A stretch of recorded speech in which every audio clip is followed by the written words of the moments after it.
जय गुरु जी। काफी पुरानी बात है, जब गुरु जी अपने फिजिकल फॉर्म में थे। हम कुवैत में रहते हैं। मेरे हस्बैंड इंडिया आने लगे थे 2 दिन के लिए।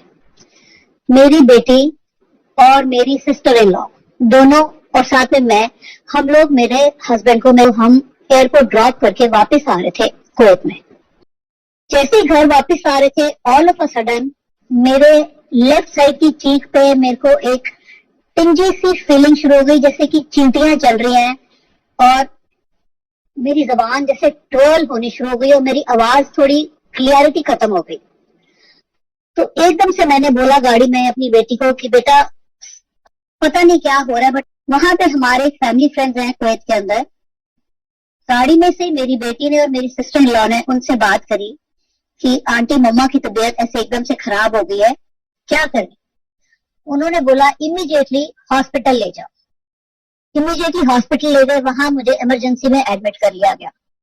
और मेरी बिटिया घबरा गई कि पापा अभी तो गए हैं, पापा फ्लाइट में होंगे, पापा को कैसे इन्फॉर्म करा जाए कि मम्मा की तबीयत खराब हो गई।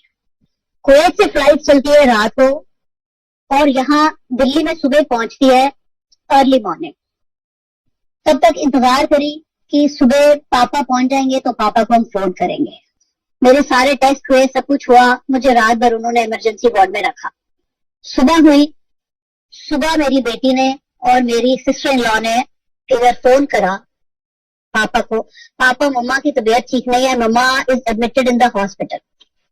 वो सुन के थोड़ा घबरा गई कि अभी तो मैं रात को आया हूँ, बिल्कुल ठीक था, ऐसा कभी कुछ हुआ नहीं, एकदम से क्या हो गया। मेरी सिस्टर इन लॉ कहती है भैया आप वापिस आ जाओ। यहाँ होता क्या है कि फ्लाइट सुबह पहुंचती है कुवैत से, और अगर वापस हमने ट्रैवल करना है तो यहाँ से आधी रात को फ्लाइट जाती है जो कुवैत में अगले दिन अर्ली मॉर्निंग पहुंचती है। पूरा दिन था, वापस आ नहीं सकते थे, थोड़ा परेशान हो गए, घबरा गए। दिल्ली में मेरे ब्रदर रहते हैं, मेरी सिस्टर रहती है, उन लोगों को मिले और बोला कि ऐसे ऐसे है, मैं रात को वापस जा रहा हूँ, तबीयत खराब है, मैं जा रहा हूँ वापस। इतनी देर में मेरा ब्रदर इन लॉ मतलब मेरा छोटा जीजा, वो गुरुजी के पास जाते थे, जिसका हमें बिल्कुल पता नहीं था। हमें बिल्कुल नहीं पता था गुरुजी कौन है, क्या है, कुछ नहीं पता था। उसने ऐसे ही बोला मेरे हस्बैंड को, उनका नाम है सुधीर, कहते हैं भाई साहब एक गुरुजी हैं, उनको मत्था टेकने चलोगे। उनको लगा ठीक है चल सकते हैं, कोई बात नहीं है। वो मेरे ब्रदर इन लॉ के साथ एम्पायर स्टेट वाले मंदिर में गुरुजी के दर्शन करने गए। रास्ते में थोड़ा सा उनको बताया गया कि गुरुजी हैं, वहां जाके प्रणाम करना, वो ना बहुत सारे सबके दुख दर्द कष्ट दूर कर देते हैं। वहां गए, वहां उन्होंने गुरुजी को माथा टेका मेरे जीजा के साथ।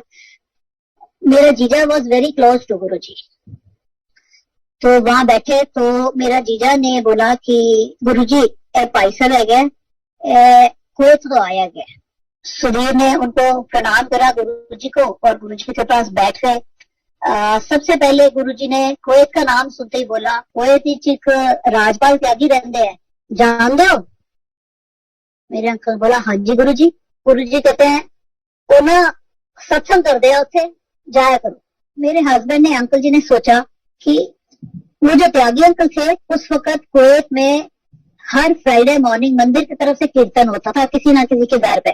उन्होंने सोचा शायद फ्राइडे सुबह कीर्तन होता है, वहां जाने के लिए कह रहे हैं।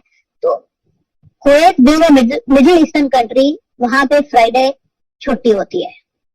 फ्राइडे इज लाइक जैसे यहाँ पे संडे होता है। तो उन्होंने ऐसे बोल दिया हाँ ठीक है।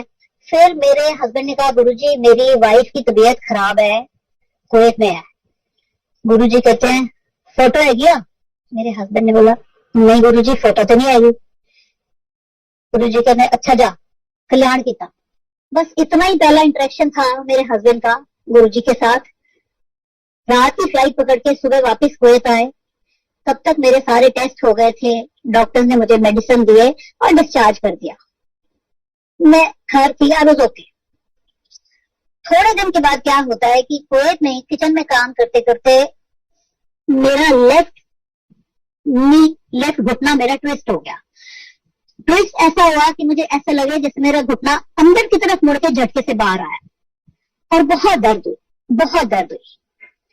मुझे लगा शायद ऐसे ही कुछ हो गया होगा, इस बार ठीक हो जाएगा।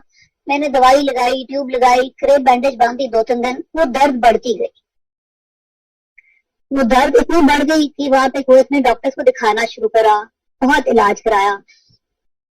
सारे डॉक्टर्स ने वहां पे मुझे बोला कि आप सारी लाइफ नीचे नहीं बैठोगे और सारी जिंदगी आपने एक सीढ़ी नहीं चढ़नी, क्योंकि बहुत बुरी तरह उसमें कुछ अंदर डैमेज हो गया था। और डॉक्टर ने बोला इस एज में हम आपका अभी सर्जरी भी नहीं कर सकते। ठीक है। और मेरी टांग प्लास्टर में थी। मैंने पूरा 1 साल, तकरीबन 1 साल मैंने बेड पे बैठ के बिताया। मैं उठ नहीं सकती थी, मैं खड़े नहीं हो सकती थी, बहुत मुश्किल था। तकरीबन 1 साल बाद जब मैं उठ के खड़ी हुई तो मैं अंदर से सोचती थी, हे भगवान, अभी तो कुछ एज भी नहीं है, आपने क्या करा है, मैं सारी जिंदगी ऐसे कैसे बिताऊंगी। थोड़ा थोड़ा जब मैं चलना शुरू हुई, बिटिया के स्कूल में छुट्टियां हुई, मैं कहा चलो बेटा ये तो लिम करना है, कोई बात नहीं, चलो इंडिया चलते हैं, काफी टाइम हो गया, एक चक्कर लगा के आते हैं। ठीक है। आते वक्त मेरे हस्बैंड कहते हैं अच्छा जा रहे हो ना, जाके संजीव के साथ, मेरे जीजा का नाम है संजीव, संजीव के साथ ना हो सके तो गुरु जी के मंदिर जाके गुरु जी को मत्था टेक के आना, जिन्होंने कहा था कल्याण की था। मैंने कहा जी ठीक है, कोशिश कर लेंगे। यहाँ इंडिया आए हुए अभी थोड़े दिन हुए थे, ऐसी ही बात हो रही थी, मेरी सिस्टर और जीजा फिर कहते हैं भाई साहब गए थे गुरु जी को, दीदी गुरु जी को चलोगे? जी हाँ बिल्कुल चलेंगे। मैं गुरुओं को बहुत ज्यादा मानती नहीं थी, बट मैं किसी के डिसरिस्पेक्ट नहीं करती थी। मैंने बोला हाँ चलेंगे, क्योंकि मेरे हस्बैंड भी खुश थे, उन्होंने भी कहा था होके आना, जस्ट फॉर द रिगार्ड। मैंने कहा हाँ हम चलेंगे। हम गुरु जी के पास गए, मैं, मेरी बेटी, मेरी सिस्टर, मेरा जीजा और उसकी दोनों बेटियां। जाते हुए रास्ते में संजीव अंकल ने थोड़ा सा बताया गुरु जी के लिए कि गुरु जी की बहुत महिमा है, श्रद्धा से जाना, उनके वहां पे बड़ी मेहर है, बहुत बहुत बीमारियां दूर हो जाती हैं। मैं सुन रही थी, अच्छा ओके ठीक है। वहां गए, एम्पायर स्टेट पहुंचे, गुरु जी हॉल में बैठे हुए थे अपने आसन पे, फ्लैशी से कपड़े पहन के। 1 मिनट लिए तो मुझे लगा कि पता नहीं इनको गुरु जी कह रहे हैं, फ्लैशी कपड़ों में बैठे हैं, बैठे तो गुरु जी जैसे हैं, बट वो फीलिंग नहीं आई मुझे। माफ करना गुरु जी, उस वक्त मुझे कुछ पता नहीं था। वहां गए तो संजीव अंकल जो मेरे जीजा है वो कहते हैं दीदी गुरु जी ने ना मत्था टेक लो, प्रणाम कर दो। और प्रणाम करने के लिए तो आपको पता है कि दोनों घुटने फोल्ड करके तब गुरुओं को प्रणाम करा जाता है अच्छे से। मैंने कहा नहीं, मैं अपना गोडा तो नहीं बिल्कुल मोड़ सकती, मेरे को तो बिल्कुल बना है। कहता दीदी कोशिश तो करो, कोशिश करके देखो हो जाएगा, जो नहीं होएगा ना तो बहुत ज्यादा तकलीफ होगी तो छोड़ देना, ना करना, पर कोशिश पूरी करो। मैं कहा संजीव तुम क्या कह रहे हो, मैं बिल्कुल नहीं मोड़ सकती, मेरे को सारे डॉक्टर्स ने कहा है नहीं करना। कहता अच्छा मैं कह रहा हूँ कोशिश तो करो, अगर नहीं कर पाओगे तो छोड़ देना। मैंने किसी तरह टांग बड़ी मुश्किल से आड़ी टेढ़ी करते करते गुरु जी को प्रणाम करा और खड़े हुए तो संजीव अंकल कहते हैं दीदी लंगर प्रसाद इत्थे मिलता है, लंगर प्रसाद खाओगे? और मुझे वैसे भी लंगर प्रसाद या प्रसाद कहीं पे खाना बहुत अच्छा लगता है, कुछ कहीं लंगर बट भी रहा होता है, मैं खाने पहुंच जाती हूँ। मैंने कहा हाँ लंगर प्रसाद तो खाएंगे। फिर उन्होंने मुझे एक्सप्लेन करा दीदी जमीन पे बैठना पड़ेगा, नीचे 4 जने इकट्ठे बैठते हैं, 4 लोगों की एक थाली आती है। तो मुझे लगा मैंने अभी एक बार तो संजीव के कहने से गुरु जी को मत्था टेक लिया, मैंने अपनी टांग बड़ी मुश्किल फोल्ड करी है, अब मैं नीचे तो बैठूंगी नहीं, डॉक्टर्स ने मुझे कहा है कि सारी जिंदगी आपने नीचे नहीं बैठना। कहता दीदी नीचे बैठना पड़े। मैं कहता संजीव लंगर तो खा सकती हूँ लेकिन मैं नीचे नहीं बैठूंगी। दीदी कोशिश तो करो, ਇਹਨਾਂ ਦੇ ਨਾ ਲੰਗਰ ਪ੍ਰਸ਼ਾਦ ਦੇ ਵਿੱਚ बड़ा प्रताप हैगा, बड़िया चीजें दूर हो जाती है, कोशिश करो। मैं क्या संजीव क्या हुआ है? मैं दिल में सोचूं इसको समझ क्यों नहीं आ रही कि मेरे को इतनी तकलीफ होती है, मेरे को डॉक्टर्स ने कहा है कि रिस्क मत लेना, ये मेरे को कह रहा है जमीन पे बैठो। पहले भी एक बार मैंने मत्था टेक दिया, अपने घुटने फोल्ड आड़े टेढ़े करके जैसे भी। कहता अच्छा कोशिश तो करो ना, नहीं बैठा जाएगा ना तो ना बैठना। मैंने अपने पूरे मन से कोशिश करी, बड़ी मुश्किल में आए आए करती करती नीचे बैठी, बहुत लंबी सी टांग फैला के चौंकी मार के। लंगर प्रसाद आया, लंगर प्रसाद खाया। मुझे उन्होंने समझा दिया था कि जितना लंगर प्रसाद एक प्लेट में आता है वो 4 लोगों का होता है, चारों ने डिवाइड करके खाना होता है, तो अपना हिस्सा पूरा खाना, उसमें बड़ा प्रताप होता है। मीठा भी आएगा तभी भी खाना। और हालांकि उन दिनों में मेरी नई नई डायबिटीज डायग्नोज हुई थी। अंदर से मैं डर भी रही थी कि मैं नीचे भी बैठ गई हूँ, पता नहीं अब क्या होएगा, पर मैंने ठीक है अपनी तरफ से पूरी कोशिश करी और मैं बैठ गई। लंगर प्रसाद खाया। उसके बाद प्रसाद में एक लड्डू था, मैंने लड्डू भी खाया। अंदर से डर भी लग रहा था पर मैंने खाया, श्रद्धा से खाया। उसके बाद हम उठे, हाथ धो के आए। एम्पायर स्टेट में पहले क्या होता था, लंगर प्रसाद खा के हाथ धो के गुरु जी की आज्ञा लेके जाते थे। हाथ धो के हम वापिस आए गुरु जी की आज्ञा लेने के लिए। तो मैंने थोड़ा सा गुरु जी को ऐसा हल्का सा नीचे होके प्रणाम करा और मेरे घुटने में से ऐसी आग निकली, ऐसी आग निकली कि जैसे पता नहीं क्या हो गया कि मेरा गोडा जल जाएगा लेफ्ट वाला। और अंदर से मुझे बहुत डर लग रहा था कि हे भगवान मैंने क्या करा है। सारे डॉक्टर्स ने मुझे मना करा हुआ, मैंने फिर भी संजीव की बात मान लिया, पता नहीं क्या हुआ। जैसे ही गुरु जी की आज्ञा लेके हम बाहर जाके गाड़ी में बैठे तो मुझे बहुत भूख लगी। लंगर प्रसाद अंदर से खाया पेट भर के, गाड़ी में बैठते ही मुझे भूख लगी। मैंने बोला संजीव बड़ी भूख लग रही है, मुझे तो कुछ खाना खिला दे। कहते दीदी अभी तो लंगर प्रसाद इतना खा के आए हो, अभी क्या खाना है।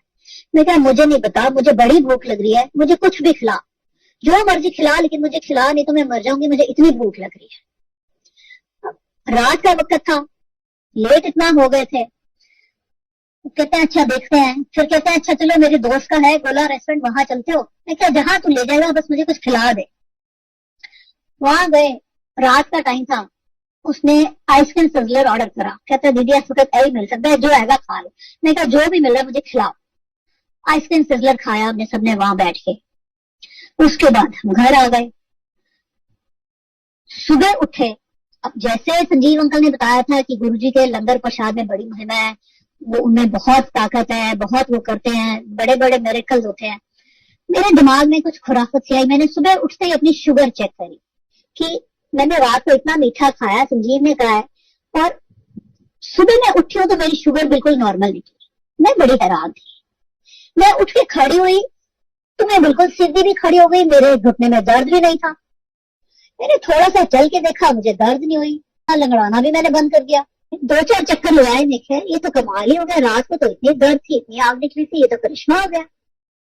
मैं बहुत खुश हुई। तो उस वक्त मुझे लगा कि हाँ, जहां पे लेके गए थे संजीव अंकल और अनु आंटी, मेरी सिस्टर का नाम अनु है, कि कुछ तो है, कि कह रहे थे मिरेकल होता है, ये तो मेरे साथ मिरेकल ही हुआ है। ऐसा दिल में ख्याल आया कि कुछ तो है इनमें। पर फिर भी एक जो कहते हैं कि कनेक्शन हो जाता है गुरुजी के साथ या किसी के साथ, वो कनेक्शन नहीं हो पाया मेरा। उसमें मुझे काफी टाइम लगा पूरा कनेक्ट करने में और पूरा सरेंडर करने में। एनी हाउ, मैं खुश थी कि चलो मेरा लंगड़ाना बंद हो गया। अब देखते हैं पता नहीं कितने दिन ठीक रहता है, कितने दिन चलेगा, बट चला।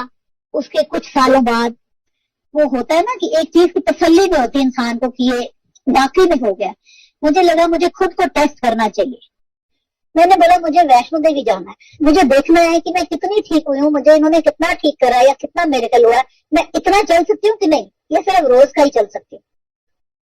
गुरु जी की ऐसी कृपा, मैं वैष्णो देवी होके आ गई, चढ़ाई चढ़ के गई हूँ, अपने आप वापस आई हूँ। और मतलब गुरु जी के पास जिस दिन से मैं गई हूँ वो दिन है और आज का दिन है। आज की डेट में मैं दिन में शायद 20-25 बार सीढ़ी भी चढ़ती हूँ रोज। गुरु जी की इतनी कृपा है कि मैं आपको बयान ही नहीं कर सकती। धीरे धीरे ऐसा कनेक्शन हो गया गुरु जी के साथ कि अभी दिन चढ़ते रात होते हमारे साथ, पूरी फैमिली के साथ, ऐसा लगता है गुरु जी हमारे साथ ही हैं। और मेरे हस्बैंड को जो गुरु जी ने बोला था त्यागी जी के लिए कुवैत में सत्संग कर दे, जाया करो, और कुवैत में उस वक्त गुरु जी का कोई सत्संग नहीं होता था। गुरु जी का सत्संग कुवैत में शुरू हुआ है त्यागी अंकल के घर से, गुरु जी के चोला त्यागने के बाद। और पता नहीं उन्होंने कैसे सुधीर अंकल को कह दिया था वो सत्संग कर दे, उससे जाया करो। ये अपने आप में एक और बहुत बड़ा सत्संग है कि गुरु जी पहले ही कह गए थे कि वहां आप सत्संग पे जाया करो। मेरे पास गुरु जी की इतने सत्संग है, इतनी महिमा है कि मैं बोलते बोलते थक जाऊंगी। मैं गुरुजी की सत्संग बंद नहीं कर सकती, क्योंकि रोज कुछ ना कुछ करिश्मा करते ही हैं गुरुजी। जय गुरुजी।